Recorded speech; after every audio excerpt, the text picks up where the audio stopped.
radiografi di abdomen.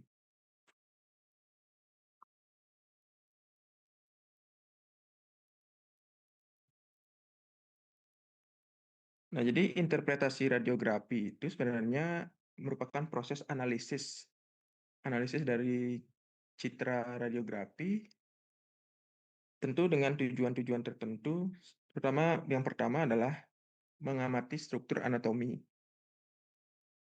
kemudian identifikasi penyakit dan penentuan diagnosis. Untuk prinsip dasarnya, kita dalam menginterpretasi tentu harus membaca gambar X-ray dengan kualitas yang baik. Jika memang hasil X-ray-nya tidak bagus atau kualitasnya jelek, maka harus dilakukan pemotretan ulang. Nah, kemudian selain kualitasnya bagus, dari gambar X-ray itu seluruh organ dapat terlihat. Kemudian jika diperlukan, memang dilakukan pemotretan pembanding. Jadi sebelum dan sesudah penanganan. Nah, kemudian pembacaannya dilakukan pada view screen yang terang dan juga dibaca di ruangan yang agak gelap. Kemudian tentu sang pembaca memahami gambaran radiografi yang normal dan pembacaan atau interpretasi X-ray itu selalu dikaitkan dengan pemeriksaan-pemeriksaan lainnya, seperti anamnesis, pemeriksaan fisik, ataupun pemeriksaan penunjang lainnya.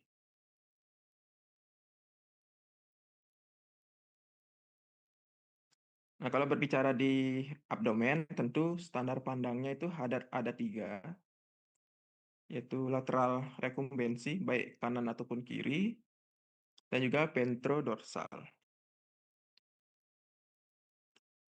Nah, jadi kalau di posisi lateral rekumbensi, yang disebut itu kanan ataupun kiri itu yang menempel di kaset filmnya. Kalau yang menempel di kaset film adalah sisi kanannya, maka itu adalah lateral rekumbensi kanan, atau biasa disebut lateral kanan. Sedangkan ventrodorsal itu bagian dorsal hewan itu ada di kaset film, di gambar. Jadi cara untuk memudahkan mengingat di posisi ventrodorsal yaitu dilihat dari arah sinar X-ray-nya. Di mana sinar X-ray yang pertama kali dikenai adalah bagian ventral hewannya, kemudian menembus di bagian dorsal. Itulah kenapa disebut ventrodorsal. Karena bagian ventral hewan yang pertama kena sinar X-ray, kemudian sinar X-ray keluar dari bagian dorsal hewannya.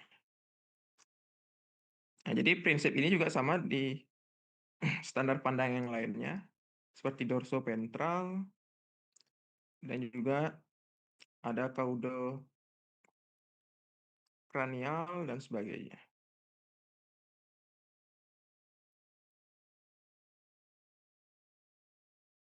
Nah, jadi dalam menginterpretasi, di radiografi itu ada yang disebut dengan LMNOSS, yaitu lokasi, margin, number, opasitas, ukuran, dan bentuk.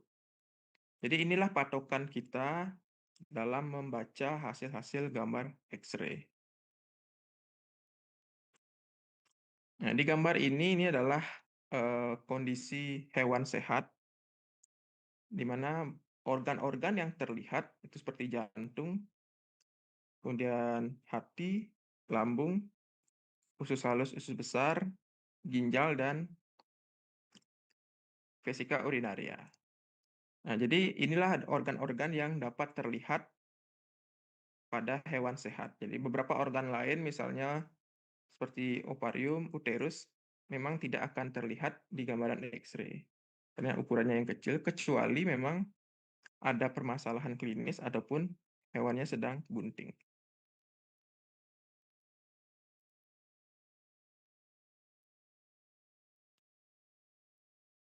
Mungkin yang pertama yang saya bahas adalah mengenai organ hati. Nah, jadi pertama kita bahas mengenai lokasinya. Jadi lokasi dari organ hati itu ada di cranial abdomen, di zona 1 dan 2. Nah, hati itu ada 6 lobus, tetapi yang perlu kalian perhatikan sebenarnya adalah bagian medial kanan ataupun kiri. Karena itu nanti dapat menginterpretasikan margin, bentuk, dan ukuran dari organ hati. Nah, kemudian batas-batasnya adalah batas kranial adalah diafragma, batas kaudalnya lambung, dan batas ventralnya adalah lemak.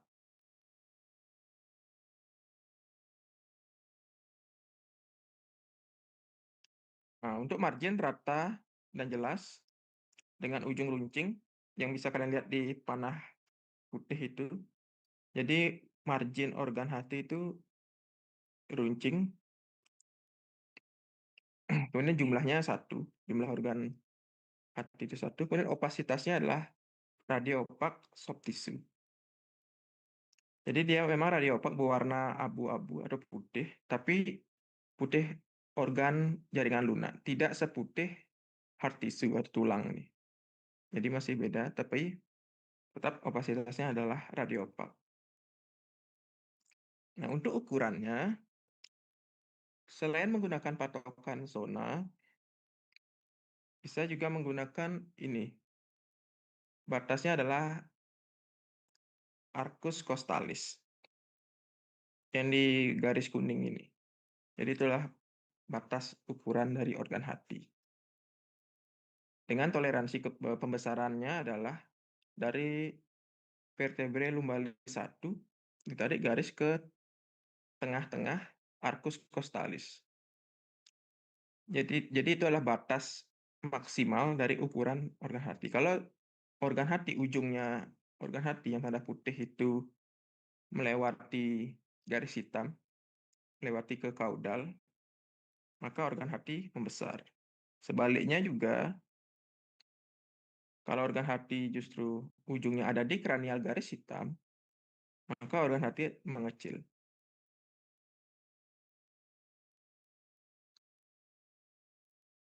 Untuk bentuk hati adalah triangular.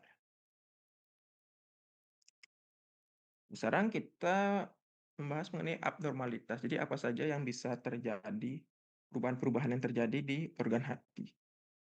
Pertama yang umum terjadi adalah perubahan lokasi. Organ hati bisa berpindah ke kranial, kaudal, lateral atau ventral, dan dorsal. Jadi banyak berbagai penyebab yang dapat membuat perubahan lokasi pada organ hati. Misalnya yang paling umum adalah hernia, hernia diafragma. Jadi terjadi robekan di diafragma sehingga menyebabkan organ-organ abdomen masuk ke rongga torak. Salah satunya adalah hati yang sering masuk ke rongga torak di kasus hernia. Dan juga penyebab-penyebab lain yang dapat menyebabkan perubahan lokasi.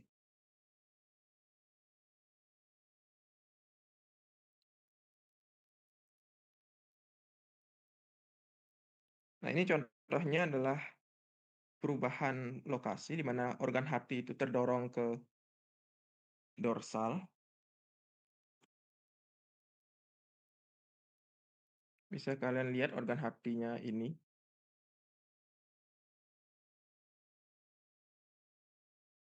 Nah, sedangkan di sini dia terdorong ke atas karena adanya massa lemak. Di mana dia normalnya organ hati kan hampir nempel dengan bagian ventral hewannya.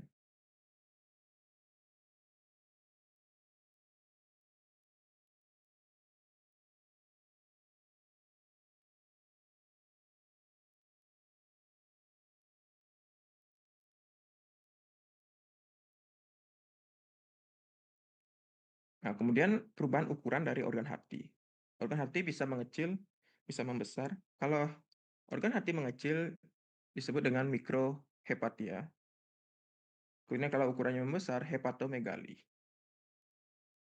Nah, kalau ukurannya mengecil biasanya karena gangguan sirkulasi antara vena porta dan sirkulasi sistemik sehingga aliran darah ke organ hati itu menurun sehingga tidak mendapat nutrisi dan sebagainya sehingga ukuran dari organ hati mengecil. Ataupun juga diakibatkan karena peradangan kronis. Kemudian untuk hepatomegali bisa karena adanya massa abnormal, kongesti, peradangan, dan neoplasia. Nah, ini contoh kasusnya. Yang gambar kiri itulah mikrohepatia, di mana ujung organ hati itu ada di kranial garis hitam itu. Jadi garis hitam ini patokan pembuatannya adalah lumbalis 1 ditarik garis ke prosesus sipoid. Ini organ hatinya mengecil. Kalau gambar sebelah kanan, adalah organ hati membesar. Nah, jadi untuk menentukan apakah organ hati itu membesar atau tidak, yang pertama, kalau dia melewati arcus costalis yang seperti saya jelaskan sebelumnya. Kemudian, ujungnya membulat atau margin hati membulat.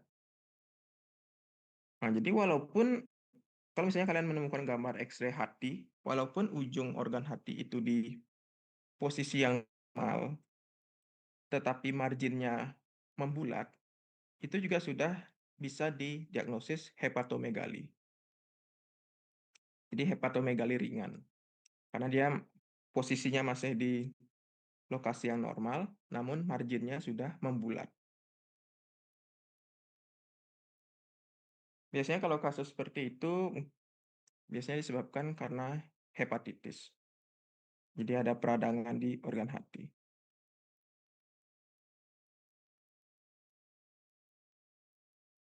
Nah, kemudian ini juga pembesaran organ hati, namun diakibatkan karena adanya massa pada organ hati. Kalau kita lihat ujung dari organ hati, ujung runcingnya itu masih di lokasi normal. Namun di lobus yang lainnya justru membesar akibat adanya massa abnormal. Jadi massa ini diagnosisnya bisa neoplasia, kemudian bisa lemak, dan sebagainya. Atau kista bisa. Jadi itulah diagnosis-diagnosis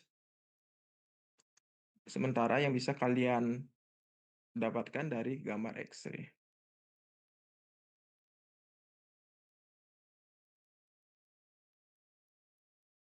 Nah, kemudian perubahan opasitas. Jadi kalau di organ hati terjadi perubahan opasitas, sebenarnya itu berkaitan dengan permasalahan di kantung empedu. Jadi perubahan opasitas ada yang mineralisasi, artinya perubahan menjadi radiopak yang mendekati radiopak jaringan hard tissue.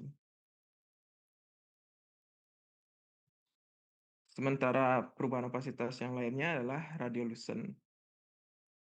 Sama juga berkaitan dengan permasalahan di kantung empedu. Jadi sebagian besar kasus-kasus perubahan opasitas di organ hati memang itu permasalahan di kantung empedu ya.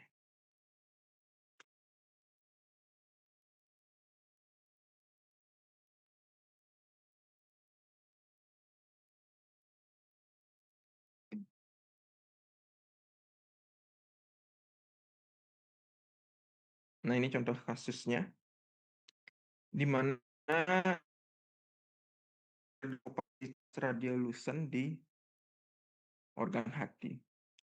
Nah, jadi kalau ketemu gambaran seperti ini, maka yang warna hitam ini itu terisi oleh gas. Nah, gas ini bisa karena emfisema kantung empedu. Jadi kantung empedunya terisi oleh gas, atau di kasus lain bisa karena infeksi bakteri, di mana bakteri-bakteri itu menghasilkan gas, juga bisa.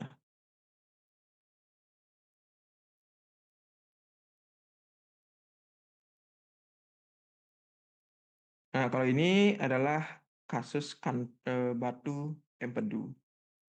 Jadi di dalam empedunya terbentuk kalkuli, sehingga gambaran X-ray-nya adalah seperti ini. Terdapat radiopak yang putih, radiopak hard tissue di dalam organ hati.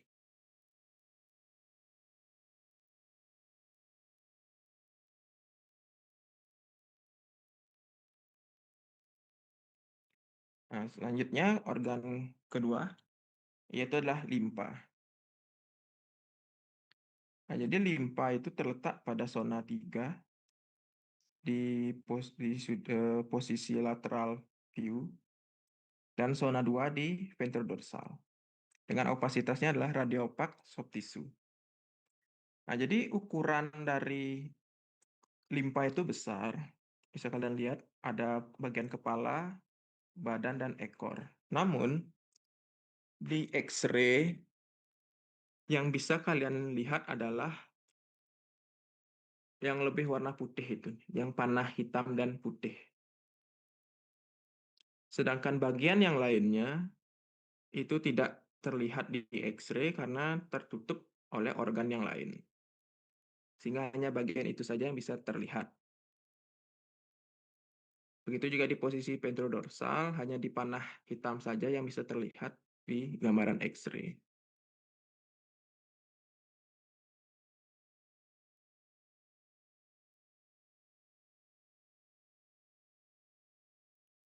Nah, kemudian untuk abnormalitas dari organ limpa juga sama dengan organ hati, dapat berpindah lokasi ke berbagai arah. Terutama ini dikaitkan dengan eh, permasalahan pada organ di sekitarnya. Begitu juga untuk perubahan ukuran, jika terjadi pembesaran pada limpa itu disebut dengan splenomegali. Ini bisa bersifat general ataupun lokal.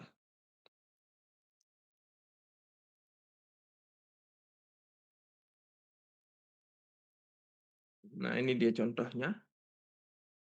Di gambar kiri itu adalah splenomegali, jadi pembesaran organ limpa.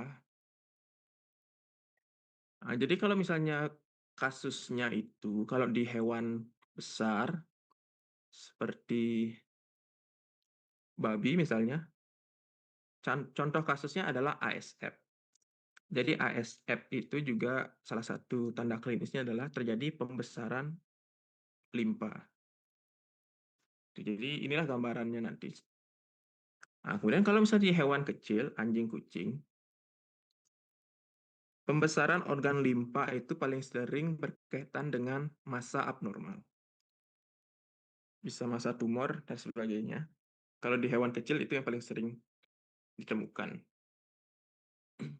Sehingga kalau misalnya di hewan kecil, ketemu kasus seperti gambar kanan, maka tindakan penanganannya adalah bisa eksisi total ataupun pengangkatan, eksisi parsial. Jadi bagian yang abnormal itu diangkat, atau sekalian aja limpanya diangkat semuanya.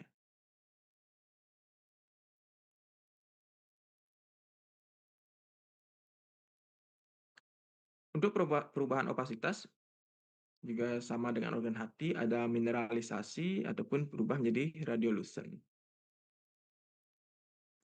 Biasanya kalau mineralisasi atau radiopak hard tissue itu biasanya karena peradangan, atau paling sering sih karena adanya massa abnormal. Nah, seperti di gambar ini, di massa abnormal, sebenarnya opasitasnya itu adalah seperti ini.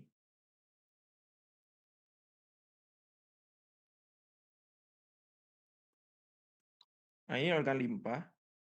Jadi radiopaknya seperti ini, radiopak normalnya. Tapi di masa abnormalnya justru lebih putih opasitasnya, sehingga ini juga bisa disebut dengan terjadi perubahan pada opasitasnya.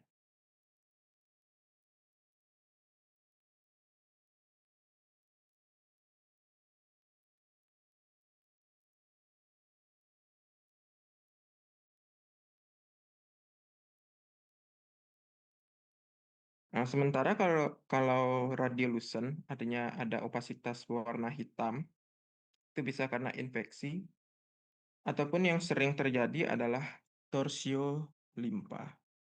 Jadi organ limpanya itu terpuntir, itu seringkali menyebabkan terjadinya akumulasi gas di limpa.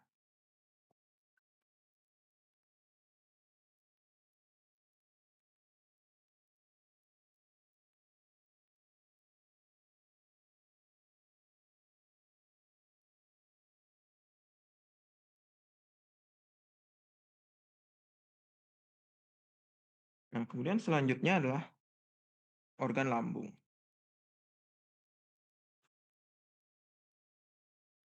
Jadi untuk organ lambung itu normalnya terletak di zona 1 dan 2 dengan batas kranialnya adalah organ hati, kemudian kaudal usus. Nah, uniknya lambung itu sebenarnya untuk ukuran, bentuk, dan opasitasnya itu tergantung dari isi lambungnya. Karena ketika lambung kosong dan lambung terisi makanan, akan memiliki ukuran, bentuk, dan opasitas yang berbeda. Nah, jadi untuk interpretasi lambung, yang perlu kalian ketahui adalah yang pertama adalah yang F ini, atau disebut fundus, bagian fundus lambung, yang F. Kemudian B ini adalah bodinya. Kemudian P ini adalah pylorus.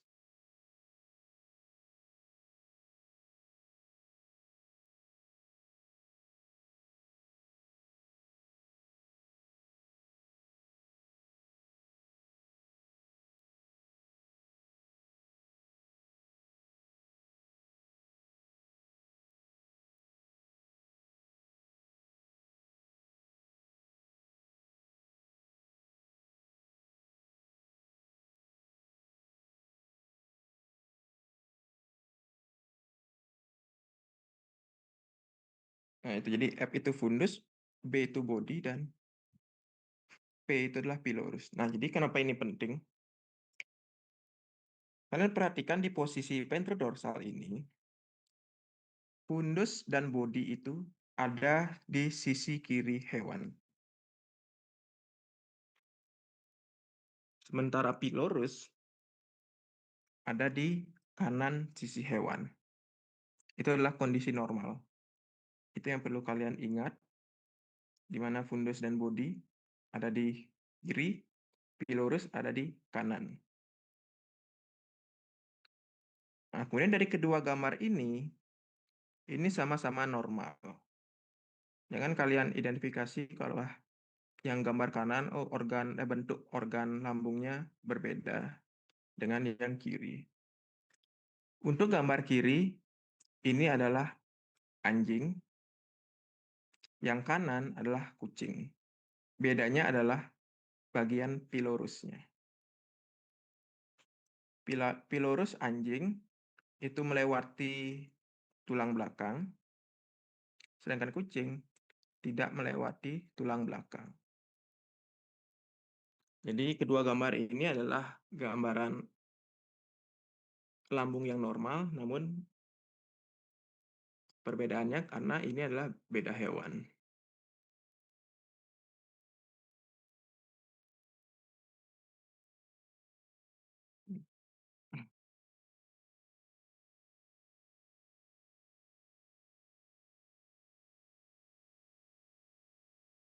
Nah, sekarang mengenai distribusi gas dan cairan lambung.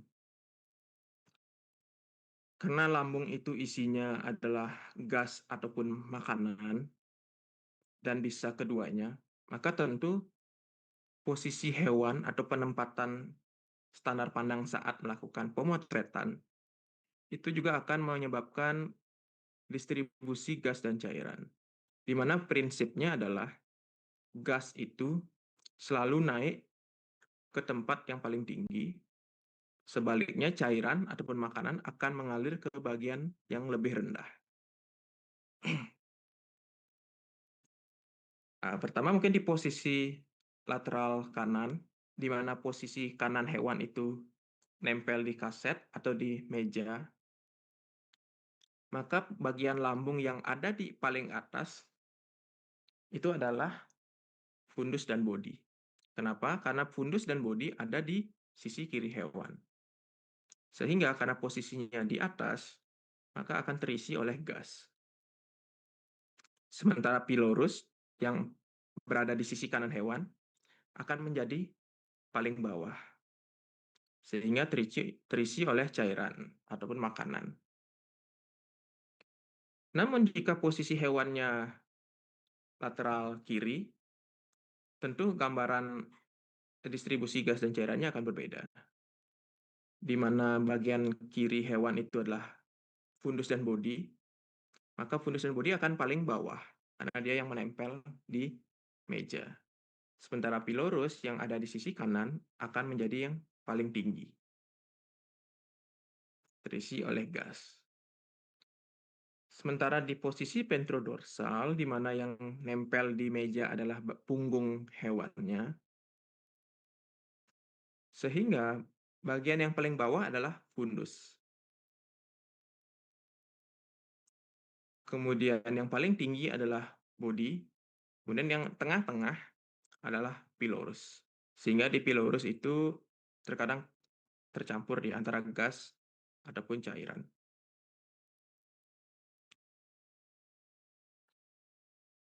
Nah, ini di contohnya, di posisi lateral, perbedaan antara kanan dan kiri. Di gambar yang kiri, yaitu posisi lateral kanan, sehingga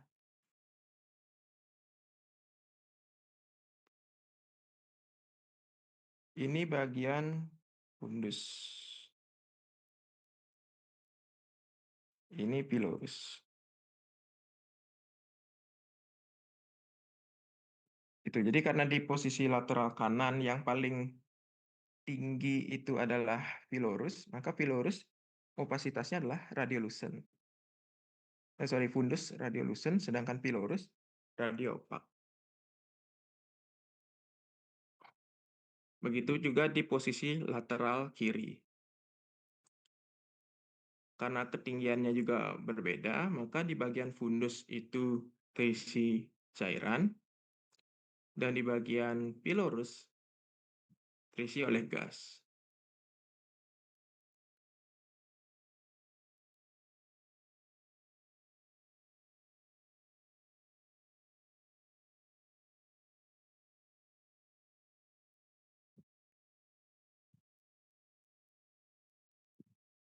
Nah, sekarang mengenai abnormalitas.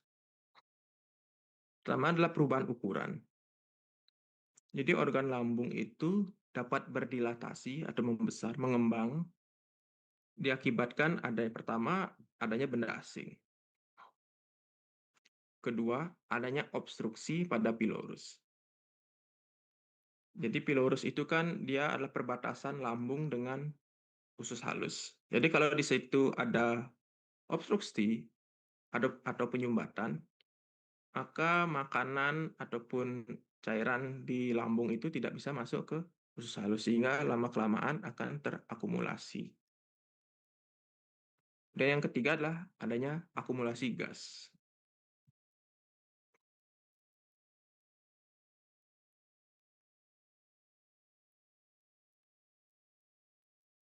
Nah, ini contoh kasusnya, di mana ada akumulasi gas yang panah putih diakibatkan karena adanya obstruksi di pilorus yang panah kuning. Jadi di situ ada benda radiopak yang menyumbat di pilorus. Sehingga bisa kalian lihat batas dari organ lambung yang panah hitam itu adalah organ lambung. Jadi organ lambungnya membesar.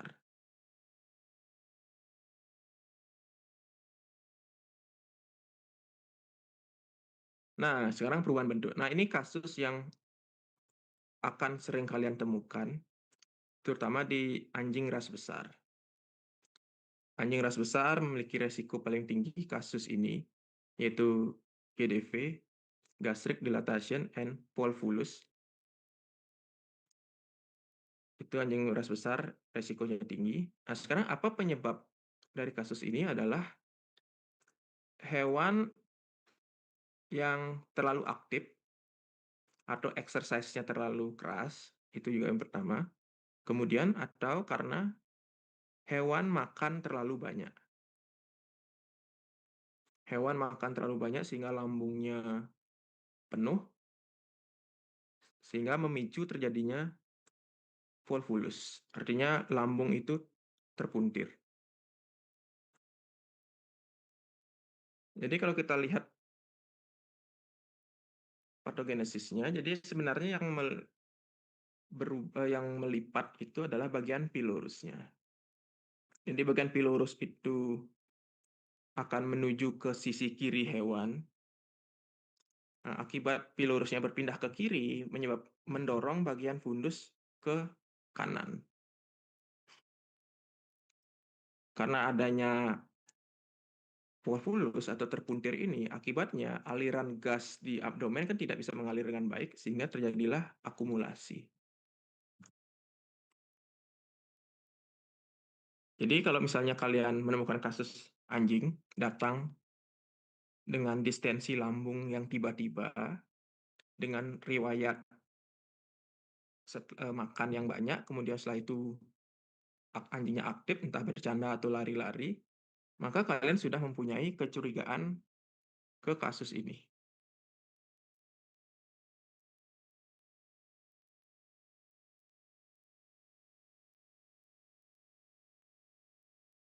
Nah, ini dia gambaran X-ray-nya untuk kasus GDV yang tadi.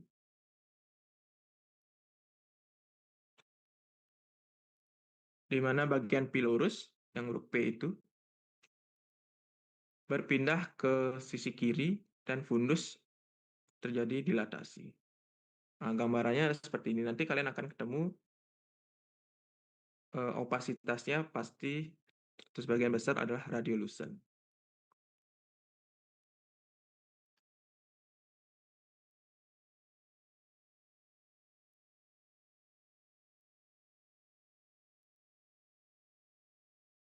Nah, selanjutnya merupakan perubahan opasitas.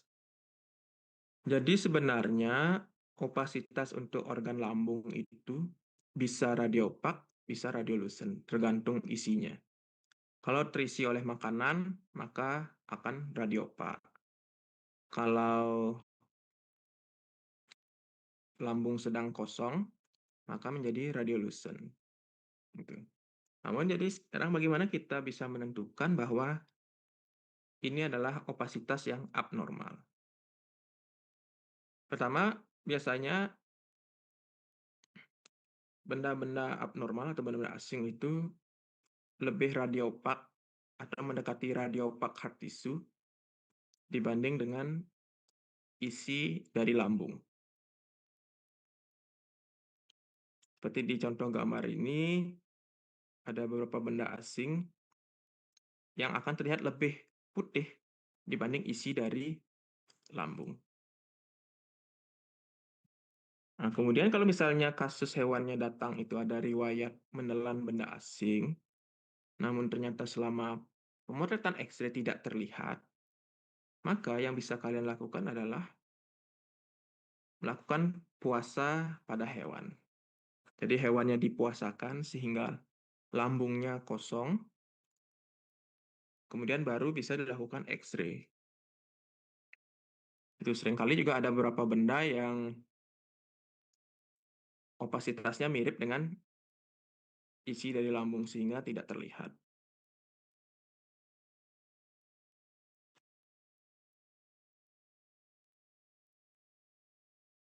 Selanjutnya di usus halus.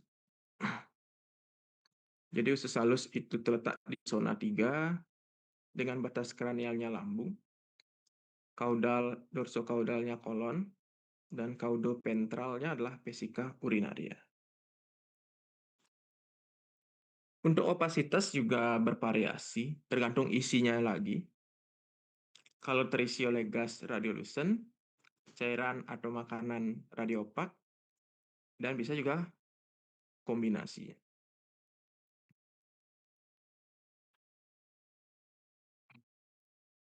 Nah, kemudian untuk bentuk dari organ usus halus itu adalah tubular atau seperti saluran dengan ukuran atau dengan diameter yang sama antar segmennya. Jadi dari ujung dari duodenum sampai ilium itu diameternya sejajar atau seragam. Nah, untuk anjing, untuk menentukan diameter normalnya, itu patokannya adalah lumbalis 5, lebar dari lumbalis 5, di mana tidak boleh lebih dari 2 kali lebar vertebre lumbalis 5. Sementara kucing itu kurang dari 12 mm.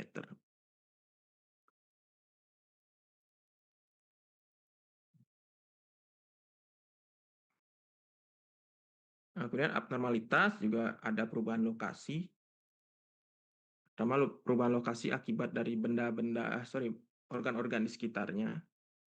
Tapi yang sering terjadi adalah hernia.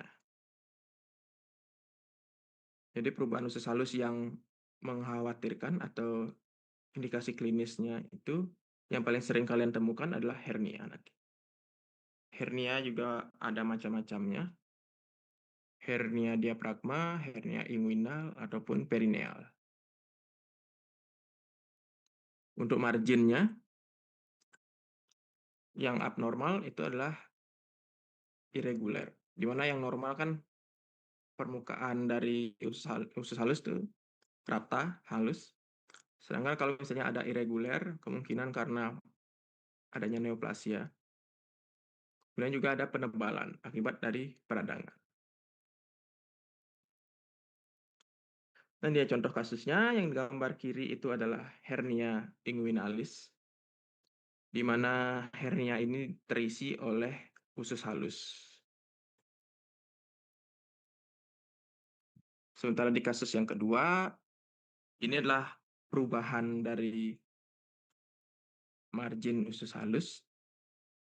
Ini diakibatkan karena iskemia. Jadi iskemia itu penurunan aliran darah ke usus, menyebabkan usus itu berkerut karena tidak terhidrasi dengan baik.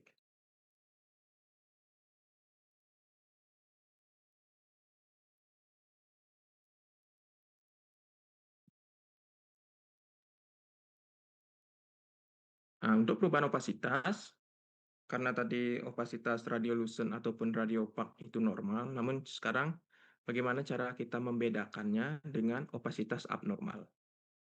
Yang menjadi pembeda adalah sebarannya. Akumulasi cairan ataupun gas itu opasitasnya akan homogen. Jadi keseluruhan dari organ usus halus itu akan berubah opasitasnya.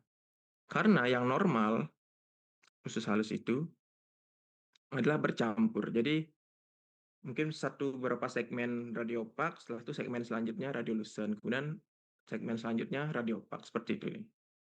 Tapi kalau keseluruhan segmen itu semua saluran dari usus halus berubah opasitasnya, maka itu abnormal.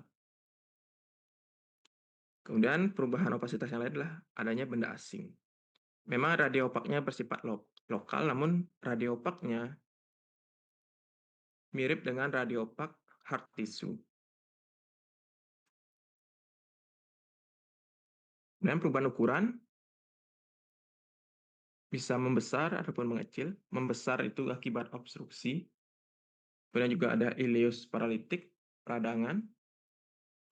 Nah, kalau mengecil biasanya karena stenosis.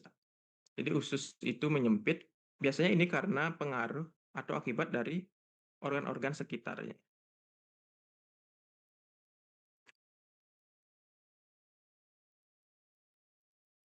Nah, ini contohnya di gambar kiri itu adanya benda asing pada lumen usus halus. Jadi ada 3 benda asing di usus halus. Nah, kemudian gambar yang kanan ini adalah radiolucent tapi homogen. Jadi seluruh usus halus itu menjadi radiolucent. Nah, ini adalah opasitas yang abnormal.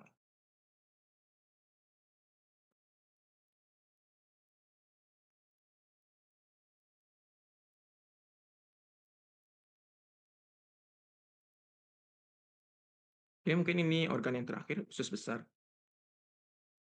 Jadi, sebenarnya usus besar itu terletak di zona 3 ataupun zona 4. Dengan batas kranialnya adalah lambung dan batas kaudalnya adalah os pelvis. Sama juga dengan usus halus, jadi di usus besar juga opasitasnya tergantung isinya, apakah terisi gas ataupun feses. Nah, jadi nanti untuk membedakan antara usus halus dan usus besar, kalian lihat adalah dari isinya, yaitu feses ataupun makanan. Nah, feses akan lebih radiopak dibanding dengan makanan di usus halus. Karena di feses itu tercampur dengan mineral. Untuk bentuk usus besar, sama juga tubular seperti saluran. Namun di posisi ventrodorsal, dia memiliki bentuk yang khas, yaitu seperti tanda tanya. Untuk ukuran, diameternya itu adalah 1,5 kali panjang lumbalis 7. Kalau usus halus kan patokannya adalah lebar lumbalis 5.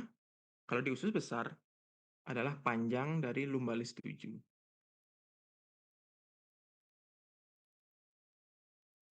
Nah, ini gambar usus besar pada posisi ventrodorsal. Jadi inilah yang saya bilang tadi, bentuknya seperti tanda tanya.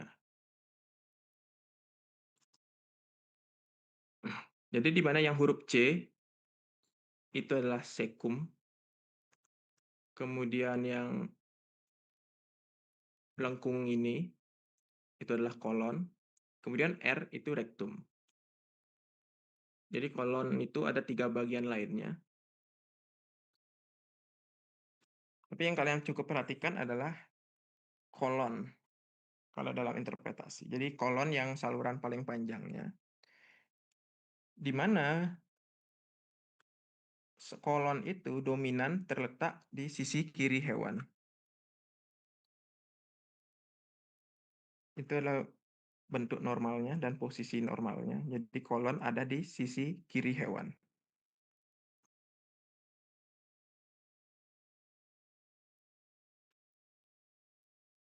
Nah, untuk abnormalitasnya,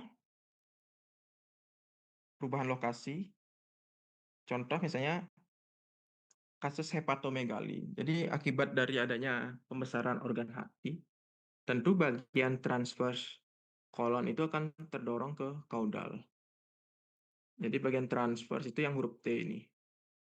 Kan di atasnya ini adalah hati, jadi kalau organ hati membesar, maka bagian T ini, transvers kolon ini akan terdorong ke kaudal.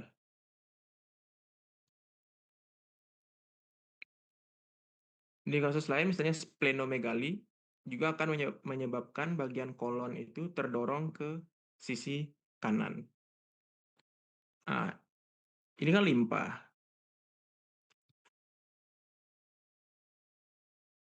Ini adalah organ limpa. Sebentar. Nah, ini limpa. Kalau ini terjadi splenomegali atau pembesaran pada limpa, maka bagian kolon ini akan terdorong ke kanan hewan, ke sisi kanan hewan. Gitu. Sedangkan tadi yang organ hati di sini pembesaran, maka bagian transversnya akan ke kaudal.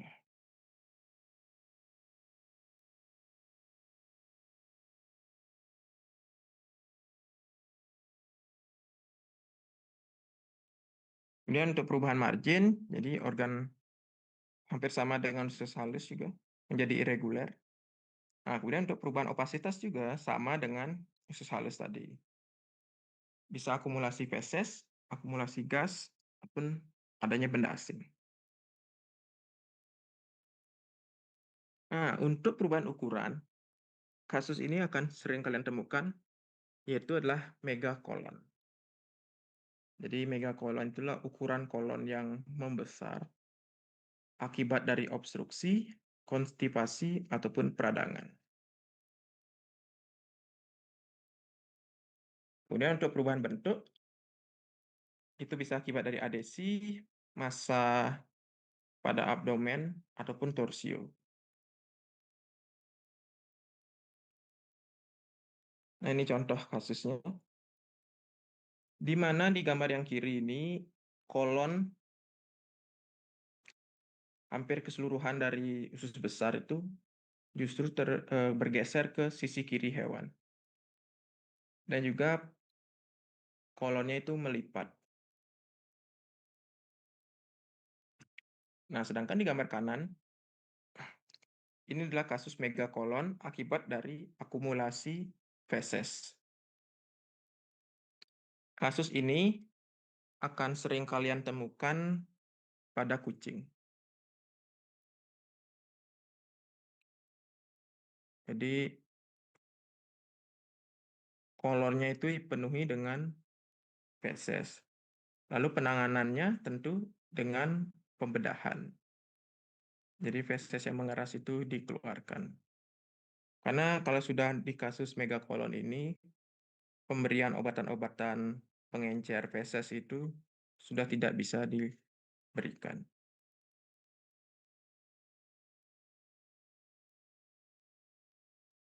Oke, ini saja untuk pertemuan kali ini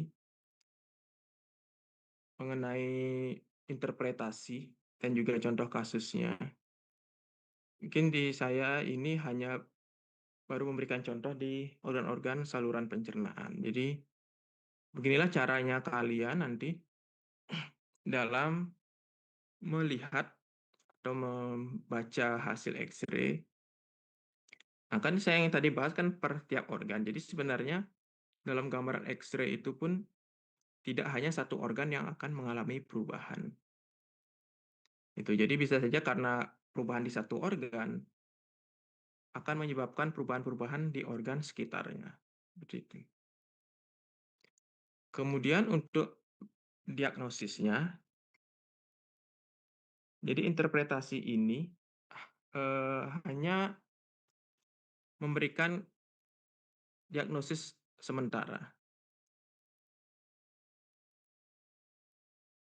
di mana dengan gambaran ini kemungkinan diagnosisnya akan banyak, kemudian nanti dicocokkan dengan pemeriksaan lainnya, seperti anamnesis dan pemeriksaan fisik, ataupun pemeriksaan penunjang lainnya, sehingga baru bisa ditentukan diagnosis definitifnya.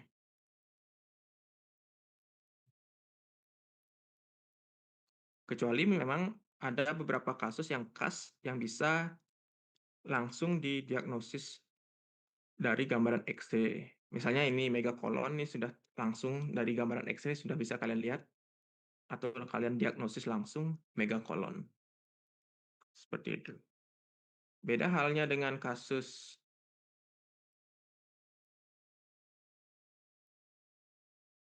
hmm,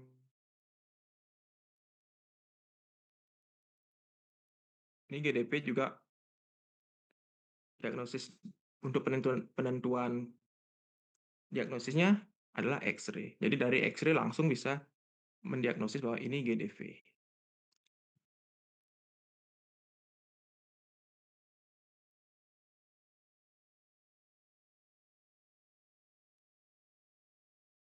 Nah, mungkin yang akan nanti susah didiagnosis adalah seperti kasus-kasus seperti ini. Jadi misalnya di limpanya tiba-tiba opasitasnya berubah, maka kita tidak bisa langsung mendiagnosis ini karena apa. Tapi gambaran X-ray ini bisa memberikan tambahan dalam menentukan diagnosis. Jadi tentu dikaitkan dengan pemeriksaan yang lainnya, apakah terjadi peradangan atau tidak, kemudian juga dari anamnesis dan pemeriksaan fisiknya.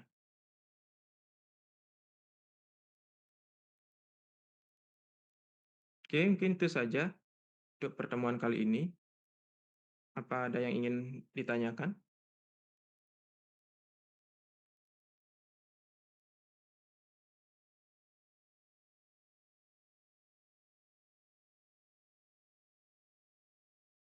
Dari saya sejauh ini tidak ada yang ingin tanyakan, Dok.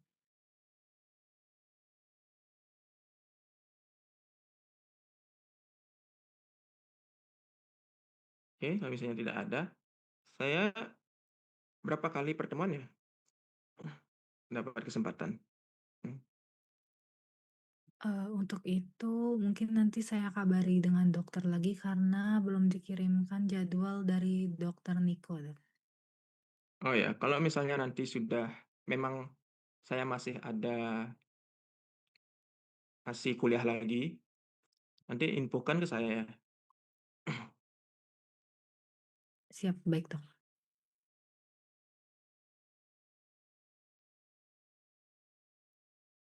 Oke, Eee, mungkin itu saja izin, Dok, mungkin untuk ya. PowerPoint dari materi hari ini apakah bisa di-share ke Oase atau bagaimana? Oh ya, nanti saya kirim ya. Nggih, baik, Dok. Oke, mungkin sekian saja untuk pertemuan kali ini. Jadi ini masih awalan. Nanti kalau misalnya saya masih ada jadwal mengajar lagi, nanti saya infokan untuk bahan diskusi di pertemuan selanjutnya. Oke, saya ucapkan terima kasih atas perhatiannya. Izin saya tutup Zoom-nya ya. Terima kasih semuanya. Terima kasih, Dok. Terima kasih, Dok.